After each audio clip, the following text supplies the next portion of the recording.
Welcome to True Crime Garage. Wherever you are, whatever you are doing, thanks for listening. I'm your host, Nick, and with me, as always, is a guy that knows if it's not broke, well, then don't break it. He is the captain. Thank you. It's good to be seen, and it's good to see you. Thanks for listening, and thanks for telling a friend.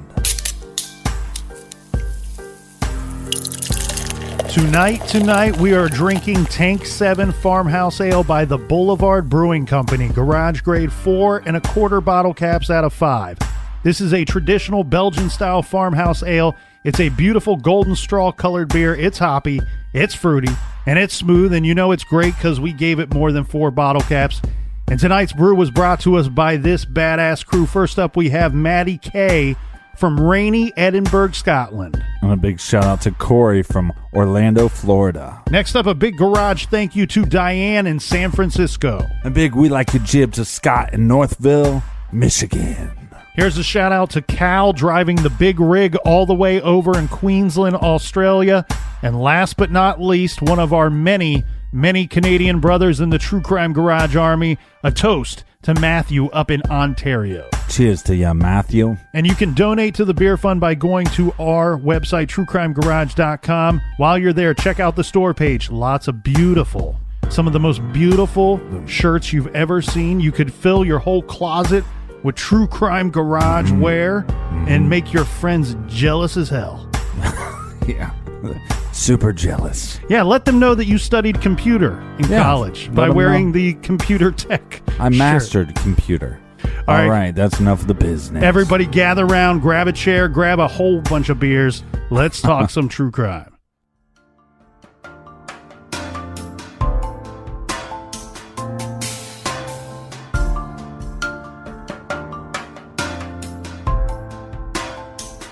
In yesterday's show, we started off by telling you the tragic story of 4 people who were gunned down in the Superbike Motorsports store in Chesnee, South Carolina in 2003.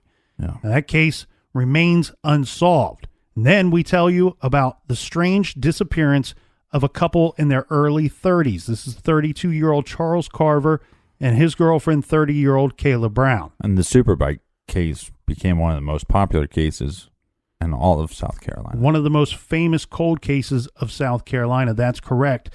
This case, involving the disappearance of these 2 young people, well, it started to pick up some steam in the media when strange postings were taking place on their Facebook pages. These were almost postings pointing out that they're living some kind of secret life, that they had not disappeared at all, that they went off on their own and they're fine. Right. Police decide that they're going to use technology to try to track down these 2 people, and they start tracing Kayla Brown's cell phone.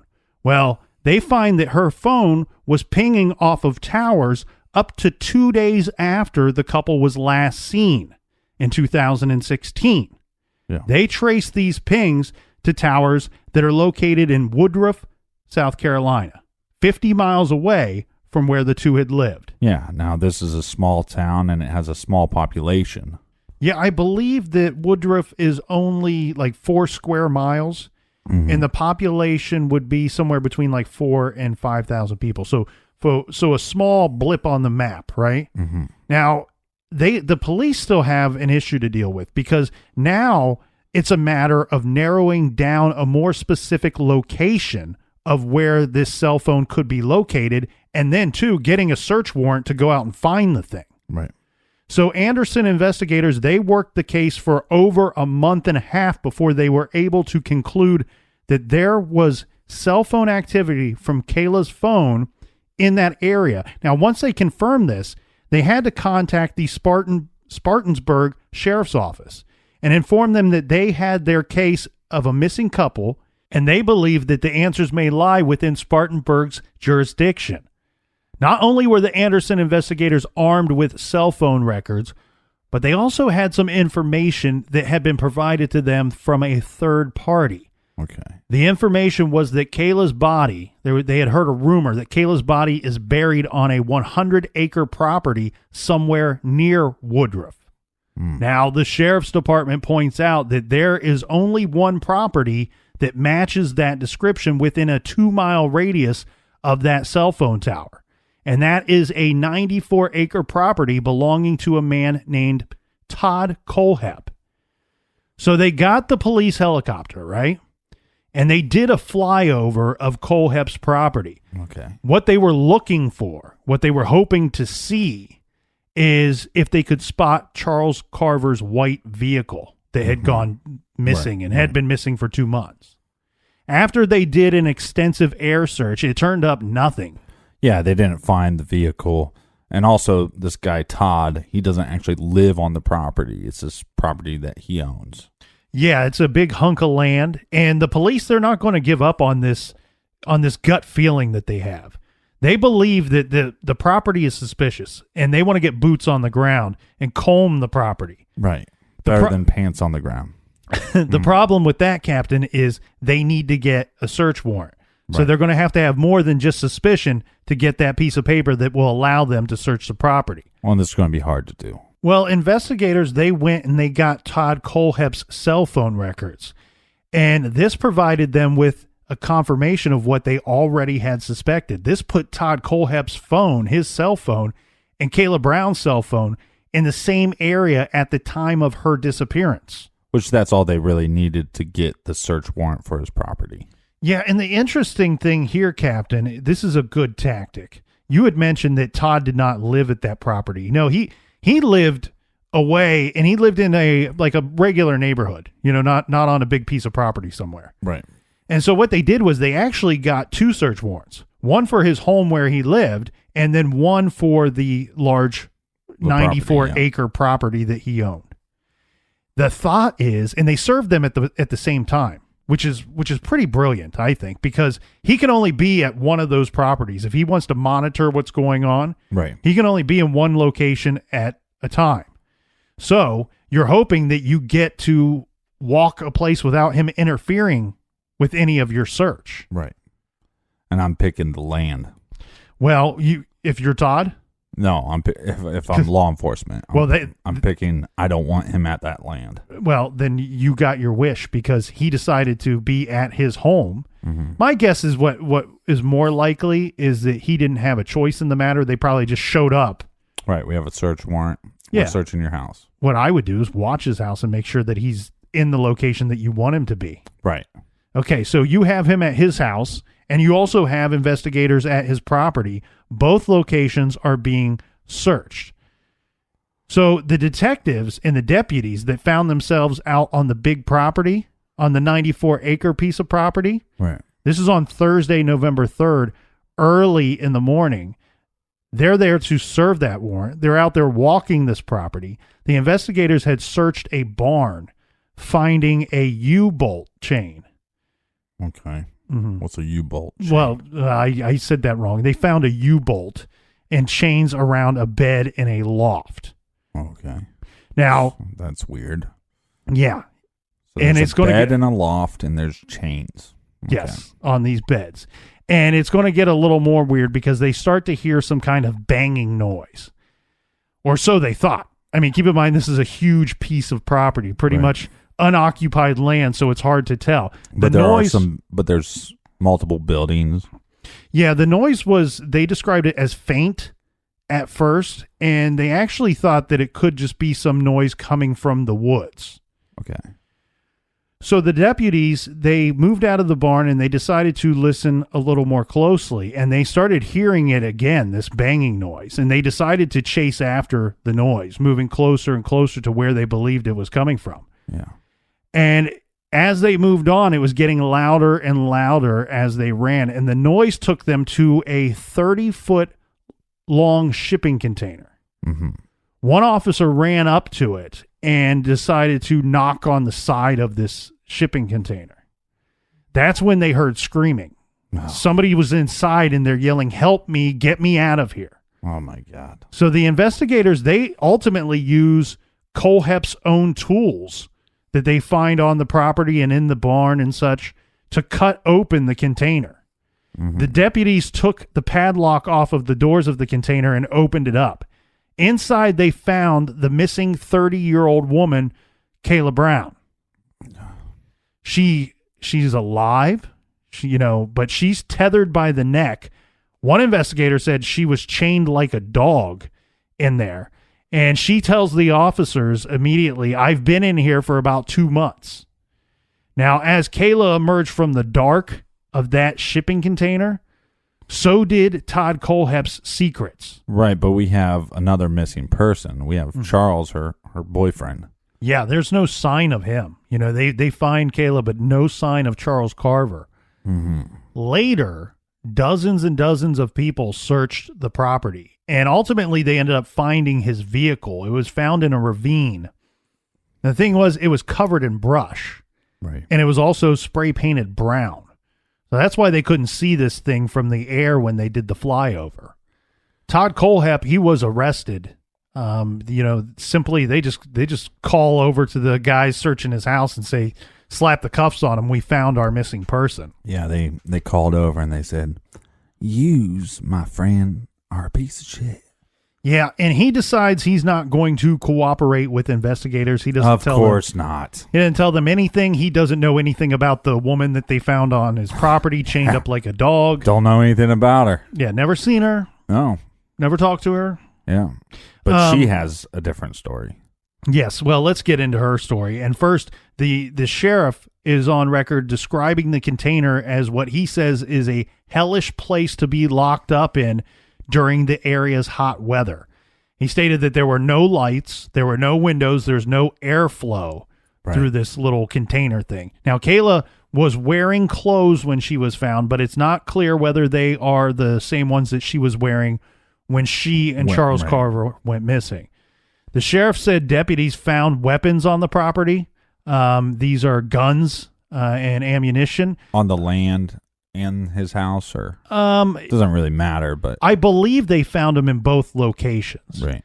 And the sheriff described the property as a farm that has no home on it. Right. Okay, so now you mentioned Kayla. Now, when she's receiving some medical attention, she's going to be put into an ambulance where she's going to go off to receive treatment. Mm-hmm. And during this time, she has an opportunity to speak with investigators who want to know, how did this happen and what happened after, since you've been here. You say you've been here for 2 months. So Kayla informs them that she was introduced to Todd Kohlhepp about 5 or 6 years ago by some guy that she was dating at the time. They said that they were friends. She said that they were friends, her and Todd. Right. She had stayed in touch with Todd Kohlhepp from Facebook, and that she had started working for him, started cleaning houses for him. Remember, Kohlhepp is a realtor. Mm-hmm. And so, when you take over a home, especially if it's not occupied, not everybody leaves the home in good selling condition. You bring in some cleaners to clean up the properties, whether it be outside or inside. Right. Now, she stated that her and her boyfriend, Charlie, went to Kohlhepp's property in Woodruff to thin some underbrush. This was on the day that they went missing. Right. She said that the three of them had walked into the barn to get some tools for this underbrush clearing. Now, she states that they got some hedge clippers and they walked back outside. That's when Todd went back inside and shouted for them to hold on for a second. When Todd came back out, he had a gun in his hand. He fired 3 shots into Charlie's chest. Charlie fell backwards, and Kayla was completely in shock. She said that she looked down at him, and that's when Todd grabbed her from behind, and he took her inside and put her on the floor. He had handcuffed her, handcuffing her hands behind her back, and then cuffed her feet. Right. Then he sat down in a chair and told her that he was sorry about killing Charlie. But he had to let her know that he was serious. And he wouldn't hurt her. Okay. He wouldn't hurt her if she did what he said. Mm-hmm. He said to her that he couldn't believe that she didn't realize that he liked to kill people. Okay. Yeah. Well, you sell houses, man. You're not killing people. Well, that's you know what I mean? Like that. How does that make any sense? Well, he tells her. How did you not know that I like killing people? Well, he tells her that he actually killed people for the government. for a living and that she should have known better. And he said that he was breaking all of his rules with her and he didn't know if he was going to kill her or to sell her. Now, when he took her inside, when he took her outside, she saw Charlie. He was dead at this point. Mm-hmm.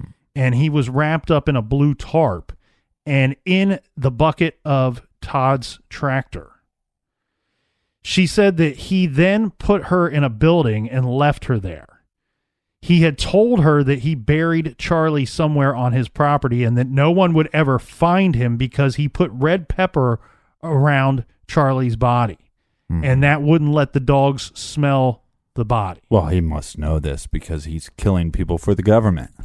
Well, we mentioned the vehicle. Remember Charlie's vehicle? Not only did he spray paint it brown and cover it with brush so that people couldn't see it if they flew over top, he also loaded it, or told her that he loaded it with dog food so that animals would come in and tear the thing up, not leaving any evidence behind it that was in the vehicle. Right. So he also told her that he sold people to sex trade in other countries and that he used to kill people for the government, stating that he was a military contractor and that when he got home, he just couldn't keep from seeing the bad in everyone. And he said that he liked killing drug dealers. Okay.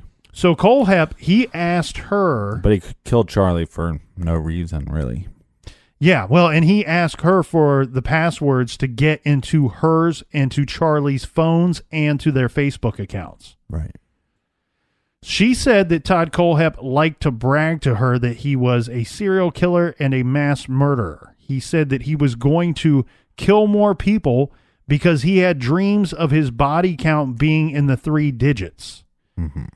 He said that at that time, he was still in the high 2 digits. Mm-hmm. He also said that if she was going to be a good girl, that he would teach her how to kill people, and she could eventually be his partner. All right.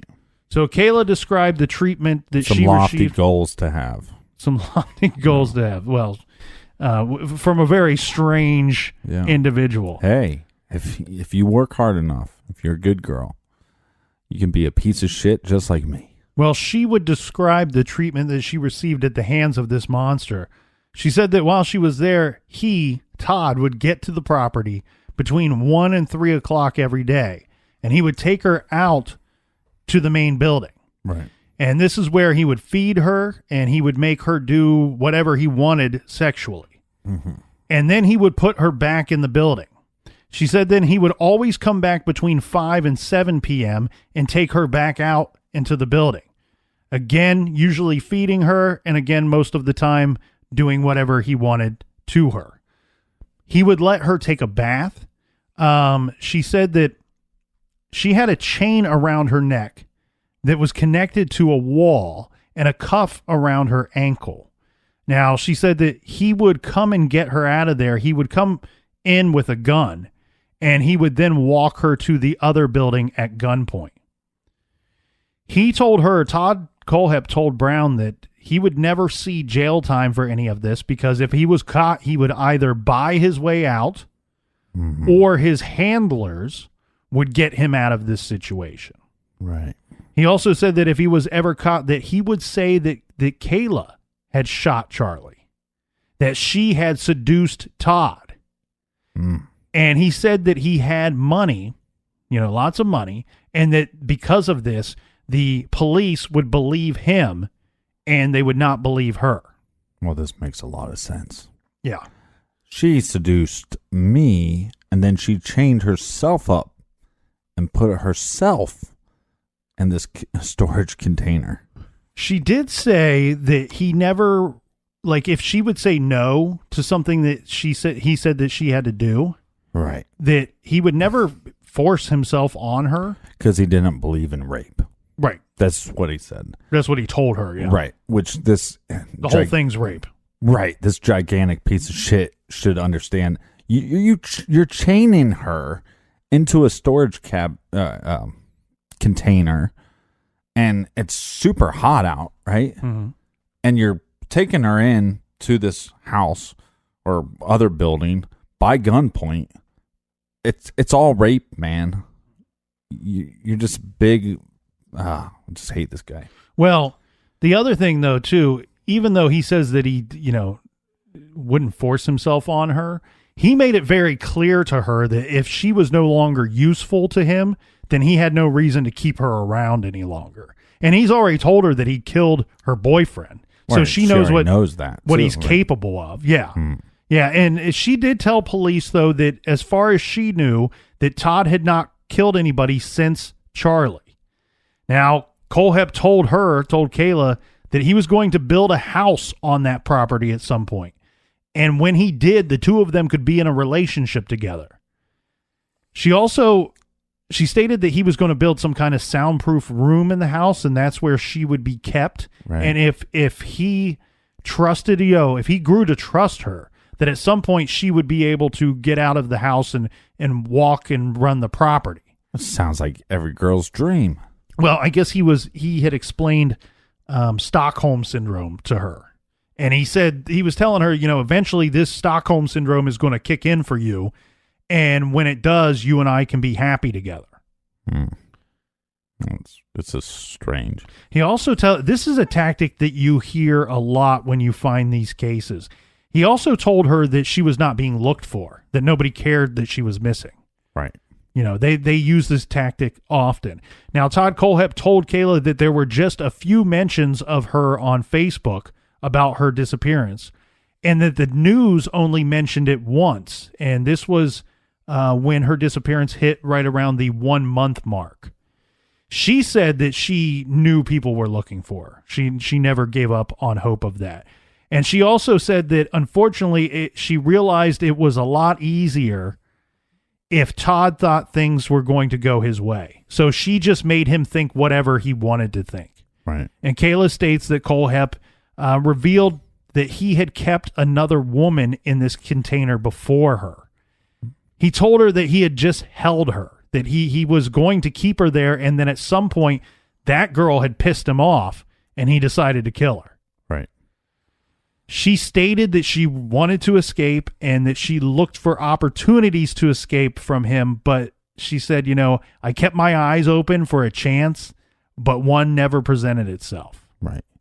And there's probably a chance at some point to try to take off running or something. But chances are he's going to shoot you. Well, let's find out exactly who this creep Todd Kohlhepp is right after this beer break.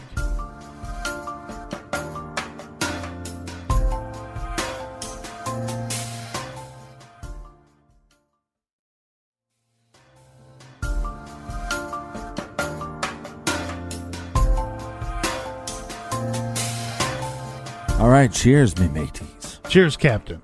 Now, Todd Kohlhepp, he was actually born under a different name. He was born Todd Christopher Samsell. This is way back in March 7th of 1971. He was born in Fort Lauderdale, Florida. Todd's father, William Samsell, was a military veteran, divorced from his mother in 1973, just after 4 years of marriage, when Kohlhepp was only 2 years old. Right. Now, his mother, Regina, remarried shortly after this.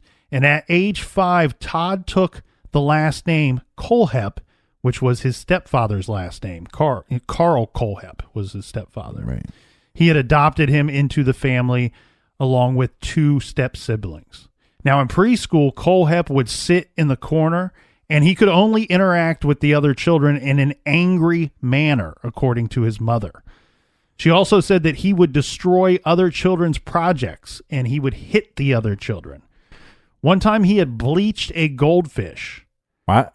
Yeah, I guess he wanted some kind of other pet, like a hamster or something like that. Uh-huh.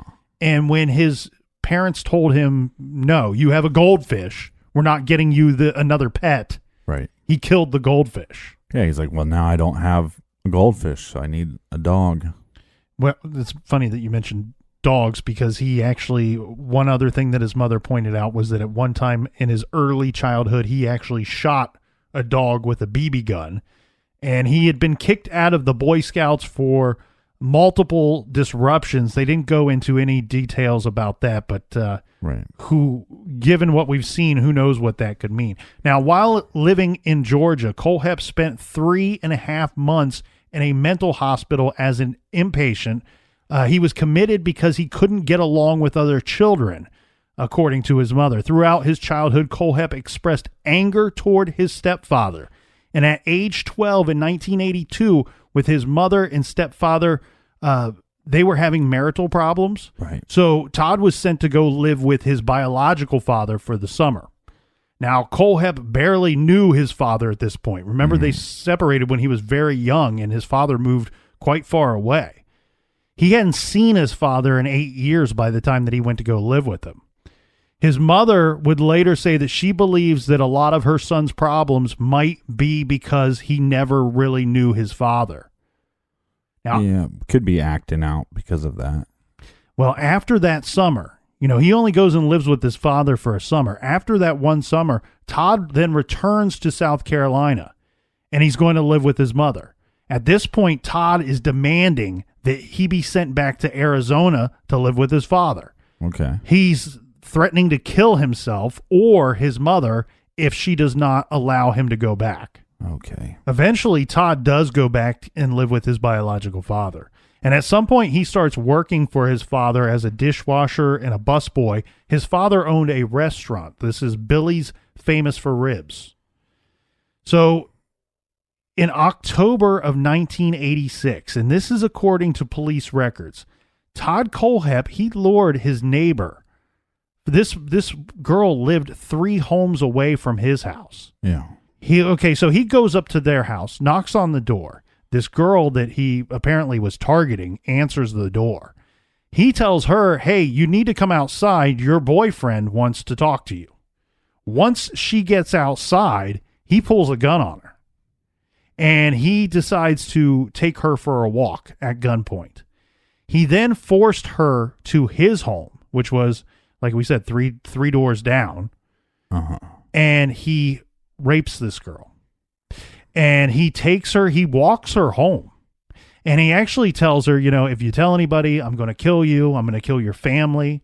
However, someone else ended up calling the police. Not this girl, but somebody else in her family. Now, the police, they arrived at Todd Kohlhepp's home. Mm-hmm. And when they found him there, they found him with a rifle. He's armed. And his first response to when they tell him why they are there is, how much time am I going to get for this? Weird. Yeah. Eventually, they end up talking him down. He puts away the gun, right, and he ends up going with police. Now, the thing is, they end up charging him as an adult. Right. So Todd's going to end up serving about 15 years in jail. Yeah. And upon his release, he's now 30 years of age at this time. Mm-hmm. And when he's released, he moves back to South Carolina. He is then placed on the government's sex offender registry. Kohlhepp applied for a South Carolina real estate license. This took place in 2006. And in doing so, he has to sit down and he has to tell them about his felony conviction. Right. For this kidnapping and rape. He, in the application, which at the time it didn't require a criminal background check, I guess, but he wrote like a completely different story of this whole incident. Right. And he stated that he had some kind of heated argument, that the girl was actually his girlfriend, is what he says. And that they had some kind of heated argument and they decided to go for a walk and talk it out. And it was during this walk that she was reported as missing. Okay. Mm. And when the police find them, that he has a firearm. Well, why does he have a gun with him? It's because of fear of and concern over gangs in the area at the time. Right. So he gives them this story and they approve his license to become a real estate agent in the state of South Carolina. He would eventually work as a broker for a Spartanburg real estate company while he ended up starting up his own real estate business. This is called TKA Real Estate. Mm-hmm. And this company employed about a dozen real estate agents.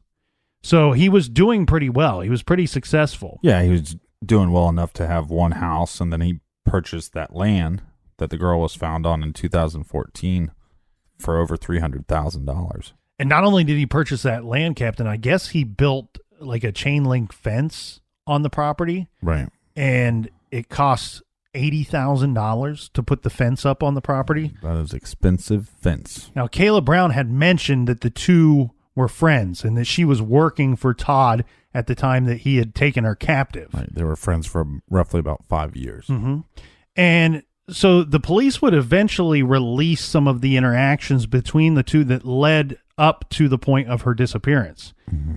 One is where she is asking Kohlhepp if he has any work for her, stating, "I know that you want to help and I know you have work for me. Please let me know as soon as you can." Then later, Todd replied, "We will figure it out. I would like to see you out of this hole that you are temporarily in." To which Kayla replies, "Are me and Charlie still working at the land on Wednesday?" Todd Kohlhepp had hired her, as we said, and hired Carver to clear some brush from his property. Now, on August 31st, the day that the two had disappeared, Kayla asks him, "Are we still meeting you at your house at noon?" And Todd replies, "Yes." Okay, so on September 7th, Todd Kohlhepp sent another message. This message is to Kayla and says, "I'm not really sure what's going on, but I saw this news article that they are looking for you. Really hoping this is just you taking off for a few days at the beach or something." Right. This is just him covering his tracks. And then on his own Facebook page, this is after the kidnapping, he makes a post that says, "Reading the news, this person missing, that person missing. Oh, wait, that person just went to the beach with their friend."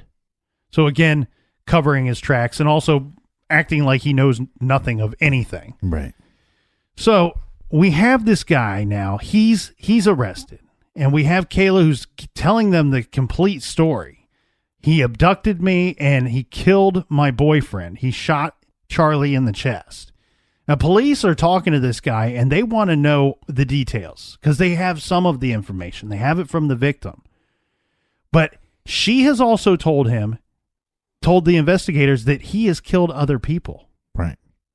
So Todd, he's going to shift gears here and he's going to start agreeing to cooperate with the investigators. But he's got a list of his own demands, okay? He wanted them to help him do a few things, and if they did, he was willing to cooperate and tell them about his other crimes. Okay, what was this list? Okay, so he had, as we said, he did pretty well for himself, so he had a good amount of money.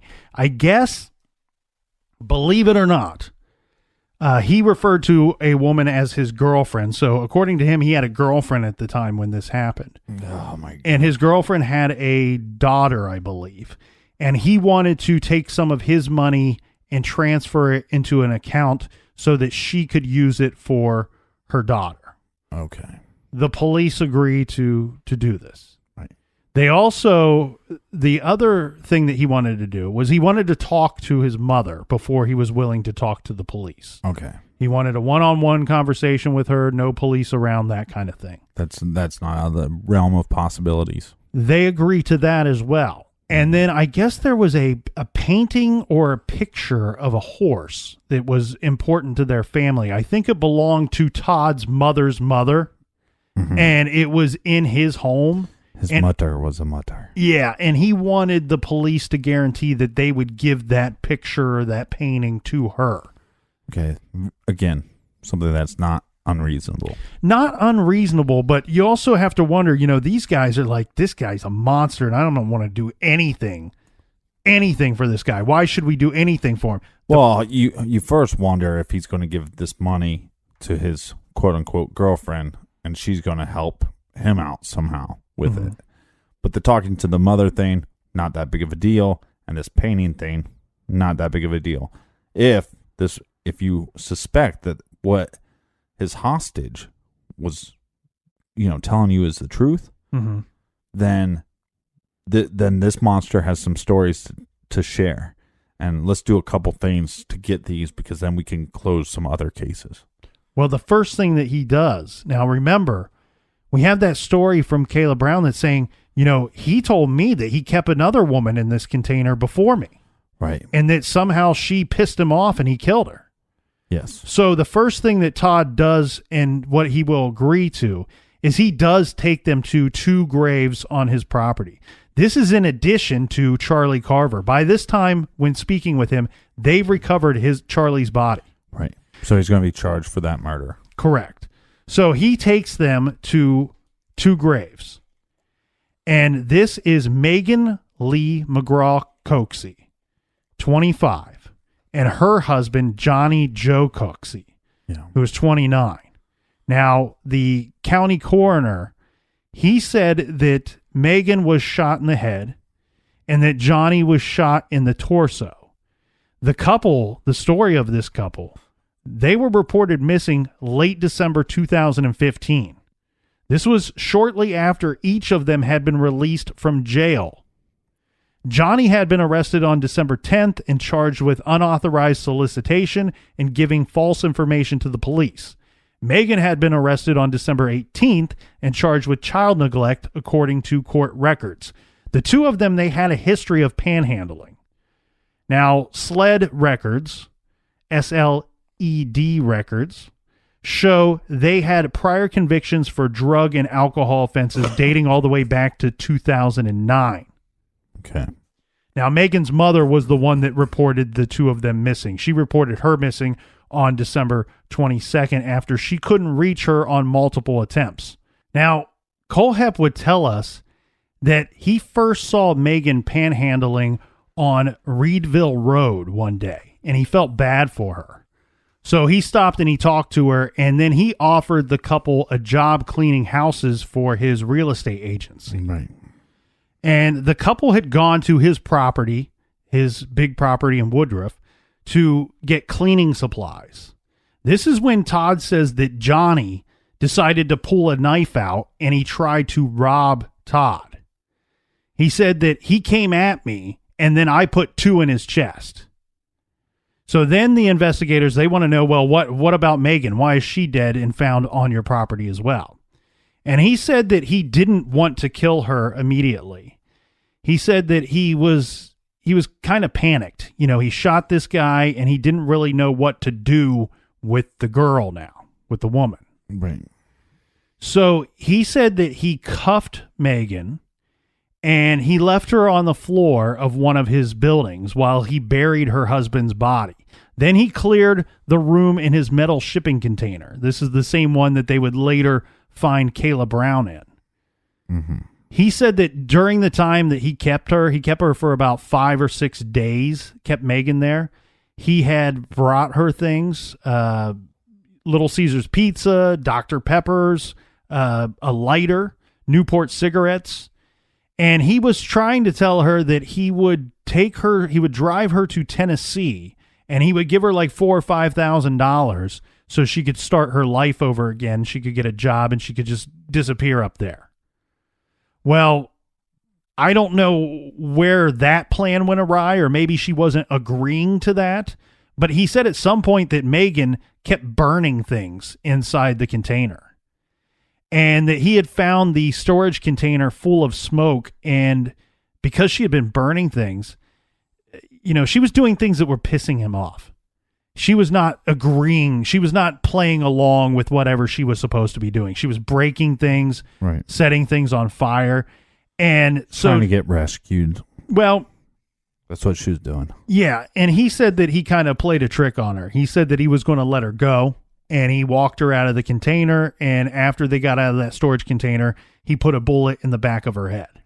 Right. He says that he ended up using the same Glock 22 to kill Johnny and Charles. Yeah, but what Todd's doing here is he's confessing in a way, but I don't think he's telling the actual truth of what happened. Yeah, confessing in a way that points out that it might not be 100% his fault that these people are dead, that right, they did things to him that ended in the result of them dying or being killed. Because, hey, you take 2 panhandlers and you go on your property, that gives you a reason to be carrying a gun, and the guy pulls a knife at you and charges at you and you shoot him dead. Okay, well, if that was the case and it was in self-defense, you call the police. But you didn't do that. You chained somebody up into a storage container. Well, and there's also some proof that he may have known one or both of these victims before he saw them panhandling on the side of the road. Because later, some people that worked at a Waffle House in the area, they came forward and they were like, Megan used to work here at this Waffle House. Right. And we knew Todd Kohlhepp. And what he was known for was he was a regular that would come into the Waffle House and he would harass the waitresses. He would creep them out. Yeah. And it got to the point where how there's always they always have the female waitresses working, serving the tables, taking the orders. And the Waffle House typically will have a guy standing there cooking, he's the cook. Right. And that's kind of the way they've always done things. Well, because Todd creeped out these waitresses so much, the cook, when Todd would come in, he would stop cooking and he would go over and interact with Todd and he would take the orders. Right. So the waitresses didn't even have to talk to this guy. Well, good for the cooks, Good job, creepo. Well, so now he's confessed to 3 murders, right? Right. Well, at some point, his mother, Todd's mother, tells the police and investigators that they might want to ask Todd about the Superbike murders. Yeah, the most popular case in state's history. Well, and we said that Todd had his demands for the police, that he was only going to talk to them if they agreed to certain things. And I'm sure a lot of people get angry when they hear that investigators agreed to those. Right. But the thing is at that time, they had already spoken to his mother. They already had suspicions that he might be responsible for the Superbike murders. Okay. They told him, we will agree to these if you talk to us about Superbike. Todd says, no, I will talk to you about that, but not until after I get to do A, B, and C. Okay. That's why they agreed to that. But they did not agree to it until he gave them a little something more. Right. They say, you need to tell us something that only the killer would actually know. What did he say? He described the 2 types of ammo that were used in the killing. He actually described the weight and the grain of the bullets that were used. Really?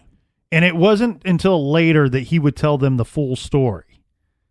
But the full story goes like this. Todd Kohlhepp told the investigators that he had actually bought a motorcycle from Superbike in April of 2003. 14 days later, the bike would be stolen from his apartment. He filed a police report with the local police there. Just days before the theft, Kohlhepp stated that he had actually gone back to the Superbike store and asked if he could return the bike because he couldn't ride it. Kohlhepp states that when he was there that the workers laughed at him. Yeah, then he's going to state to police that he thinks it's odd that he went back to try to return the bike. And then a couple days later, the bike is stolen. So now he believes that the store stole the bike. Yeah, they stole the bike and they laughed at him because he couldn't ride it. Kohlhepp said that for the next few months, he returned to the store several times. And during these visits, he would test out different bikes. He said he was looking for a beginner bike, something that he thought he could handle. Nobody had ever trained him or taught him how to ride a motorcycle. Right.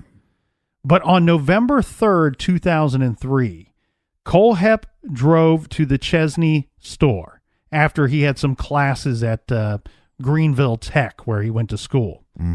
During this visit, he pretended to be a customer. He was really wasting a lot of time looking at different bikes, one in particular, a black Katana 600.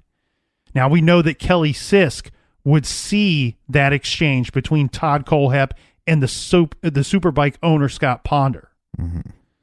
Sisk left with his 4-year-old son, and this is when Todd Kohlhepp began his plan. He told them that he wanted to purchase the bike.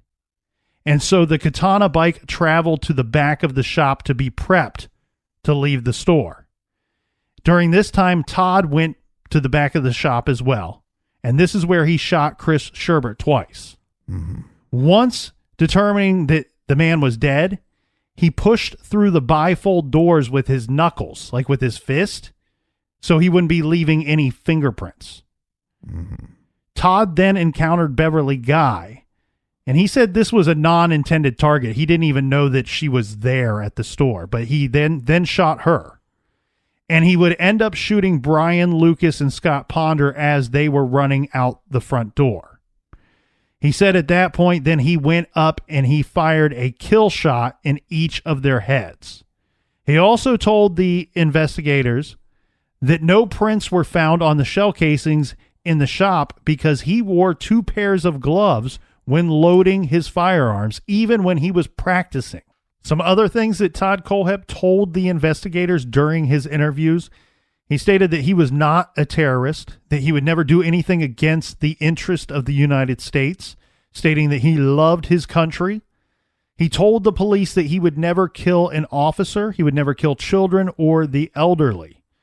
Kohlhepp said that he didn't think, this is weird. Right. So he didn't think that Kayla Brown deserved to receive the $25,000 Superbike murder case reward. That he, in fact, deserved to receive the money because he was the one that confessed to it and told them how it went down. Right. So yeah, that's what they do. They give the money to the person that killed the people. That's what they do, Todd. They also figured out that Kohlhepp actually received a letter from the police. When they were still working the Superbike murder case, Kohlhepp received a letter from them in 2013 because he was listed in a customer log because he did buy that bike in April, right. Many months before this thing went down.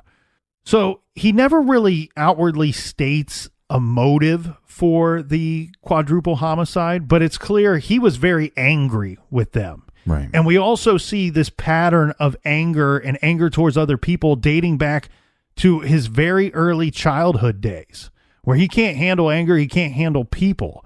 And when he thought that they stole his bike from him and that they were laughing at him and making fun of him, he decided the best way to handle this is to drive in there and shoot every person in the store that worked there.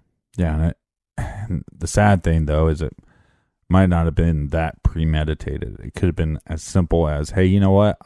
I've taken a couple lessons now. I think I could ride a bike. Let me have this bike.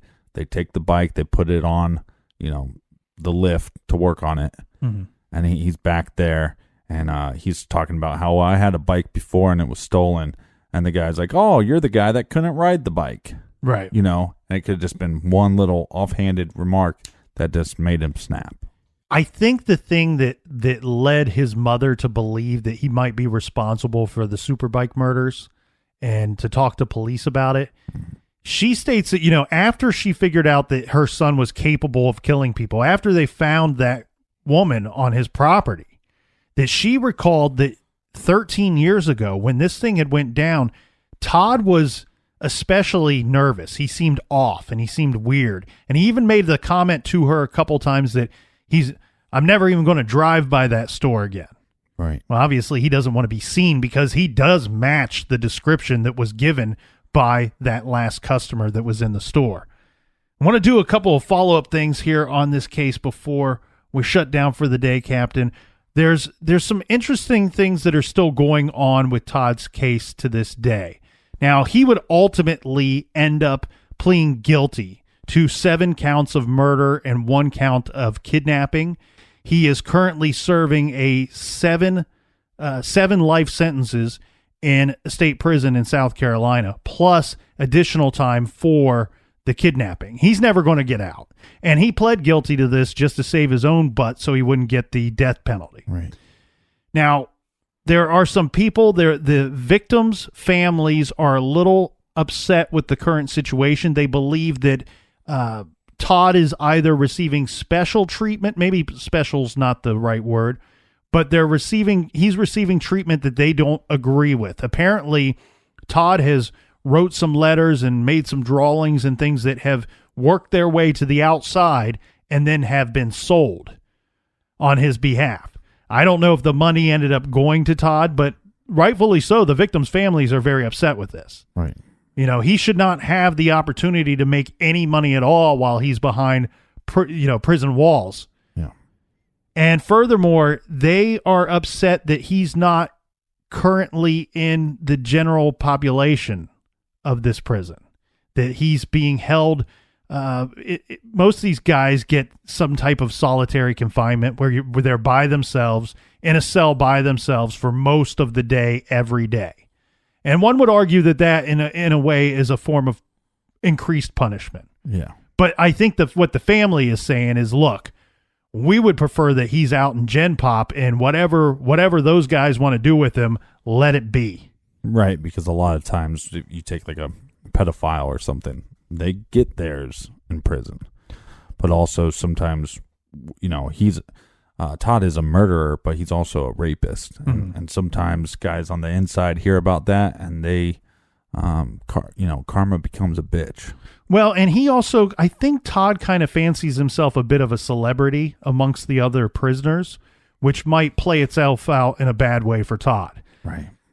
So let's move from general population inside the prison to general public outside the prison system. There's a lot of people in the general public that are kind of upset about this case because Todd has continually told investigators that he's guilty of more murders. But he states that they're not willing to talk to me about it. I keep telling them that I've killed more people. They don't seem to care. They don't want any details. So we have people in our general public that are kind of saying, well, why wouldn't they be interested? Why don't they want to work these cases? Is it just because he's locked up for good that they don't care anymore? Right, but we also have Todd on record lying about other things. So is it possible he's just lying about this? My guess is that you are absolutely right, Captain, that they've probably checked up on his whereabouts, and they're probably not finding any cases that match his cases, that his known victims. I bet you they've done quite a bit of work on this. We know that they looked at him for that bank robbery, for the killings at the bank. They've never confirmed who actually pulled that off. Yeah. But they did look at him for that. Here's where I think we should direct our attention, rather than this claim that there's all these other victims and that the police don't want to work the case. This is where my anger lies. And it kind of lies within the system itself. And because of the horrible tragedy that took place in Florida not too long ago, the big talk right now that everybody's talking about is gun laws, gun control. Should we have guns? Should we not have guns? Should we have this? Should we not have that? Right. What the problem I have here is with this specific case and where it comes down to gun laws and gun rules and how we should conduct ourselves. We have a guy that committed a violent crime. Even though he was a child, he was 15 years old. He committed a violent gun-related crime where he raped another girl. He raped a girl that was under the age of 18. He was convicted of this. He was a felon. Right. Using a gun. He goes to another state and ultimately somehow illegally acquires other firearms that he uses to kill these victims. Right. Where I want the investigation to continue is, I think we have rules for a reason. We have laws for a reason. There's no reason why a man like Todd Kohlhepp should ever have a gun. And I think when you illegally sell guns to people, there should be something that happens retroactively if they end up tracing that gun to a crime where the gun exchanged hands illegally. They do have those laws. They do have them. How often do we hear somebody being convicted of such? Right. Let's find these people that he purchased these guns from, and let's punish them. Or you go back to the idea that, it's sad to me that somebody could take somebody by gunpoint and rape them and only get 15 years.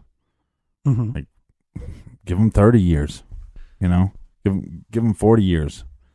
I don't know. I think I agree with you on the gun law thing, but I think also people should get more time for these heinous crimes. I agree 100%. But I also think that before we start discussing other things with guns, we need to start agreeing that we are going to hold people to the laws that we've currently created. We can't create more laws and uphold them if we're not upholding the ones that we currently have. Right. It would be a good starting point, in my opinion. I do think it's very possible that at some point later in the future that they're going to hold him responsible for another crime.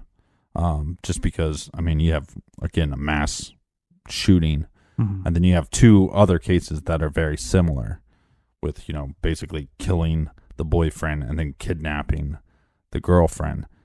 But there could just be a singular person out there. You know, like he said, he'd like to kill drug dealers and stuff like that. There might be another case later that they able to charge this guy with.